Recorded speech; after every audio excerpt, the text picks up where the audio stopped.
Un autre concours, celui du meilleur sommelier de France. Hier avait lieu à Reims la demi-finale. 10 candidats qui ont déjà un peu de bouteille, mais qui espèrent encore apprendre. Céline Lang avec Xavier Kless.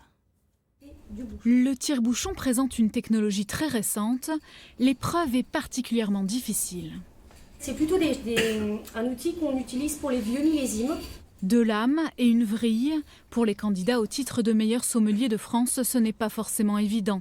Mais Isabelle Mabou continuera l'épreuve coûte que coûte. Je vous laisse éventuellement la bouteille sur table. Vous souhaitiez regarder le bouchon peut-être ?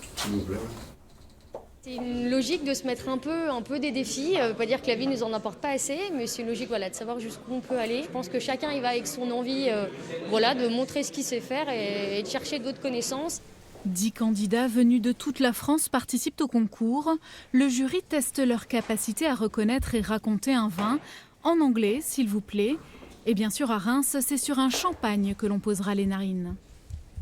Les sommeliers sont là généralement pour accompagner les consommateurs, épicuriens, leur clientèle, à découvrir les différentes aspérités du terroir champenois, encore une fois qui est magnifique. Et donc il faut arriver à révéler ces éléments-là. Le concours de Monsieur de France, ça permet de mettre en évidence la valeur intrinsèque des candidats, c'est-à-dire à la fois leur connaissance, bien entendu, et surtout le savoir-être également, parce qu'un sommelier, c'est non seulement quelqu'un qui connaît, mais qui sait raconter des histoires, qui sait séduire les gens, et qui est là pour faire plaisir aux gens. Raconter des histoires, et ce sur n'importe quelle boisson, c'est le propre d'un sommelier. Adrien Cassio attaque donc l'épreuve des infusions. La boisson numéro 2 est un thé vert, très fin, très subtil, beaucoup plus fin. On peut le remarquer déjà par sa robe. Il faut avoir un peu l'esprit challenge évidemment pour aller toujours un petit peu plus loin, toujours se remettre en question. C'est une bonne école d'humilité puisqu'on en apprend encore plus sur soi-même, sur les autres et c'est cet apprentissage là qui est continuel.